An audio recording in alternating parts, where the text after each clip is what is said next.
The China Report for Friday, March 22, 2013.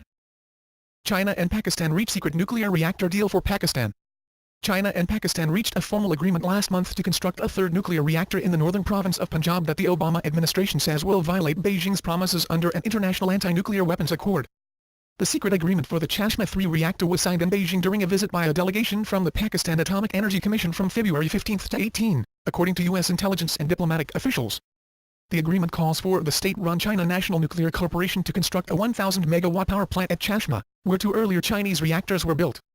China was already planning to build the most nuclear energy plants in the next 10 to 20 years, in China to reduce dependence on coal and oil. China stops oil exports to North Korea, possibly as punishment for nuclear test. China in February did not export any crude oil to North Korea, the first time exports have fallen to zero for a year, possibly as punishment for Pyongyang's nuclear test last month, Reuters news agency reported, citing customs data.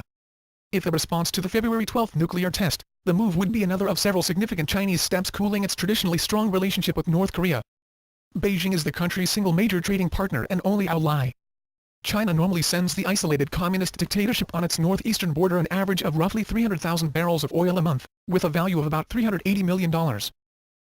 The business of death in China. Death is big business in China at this time of year, as the annual Tomb Sweeping Festival approaches, boosting demand for virtual iPads, iPhones and even mistresses offered up to entertain the deceased in the afterlife or to console him, if his grave gets moved to make way for another golf course or superhighway.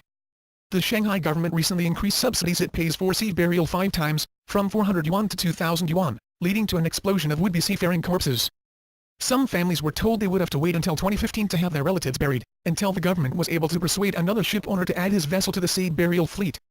It is hoped this will clear a backlog of 2,000 urns of ashes waiting to be scattered at sea. It won't be long until Chinese go abroad just to be buried. China to become Russia's biggest oil client. The desire for Russia and China to boost trading ties is making China Russia's priority market, as European demand for Russian oil decreases. Russian state-owned oil major Rosneft is tripling supplies to China to 1 million barrels a day.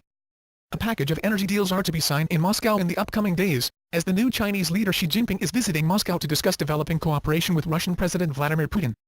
Rosneft is planning to increase exports to China by some 34 million tons to around 50 million tons by 2018. The oil agreement may involve up to $30 billion in loans.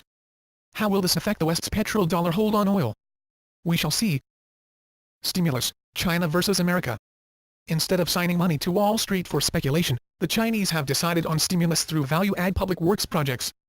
For only $127 billion, not much more than the AIG bailout, China has built 59 subway lines in 15 different cities. China's government has approved subway projects in a total of 35 cities, a move which has added 7 new cities to the list, the Shanghai-based First Financial Daily reports. The country is currently building another 70 subway lines at a combined cost of 800 billion yuan. Recent announcements have put the new total stimulus at 1.5 trillion yuan. QE on steroids. That's the China Report for today. Zaijian.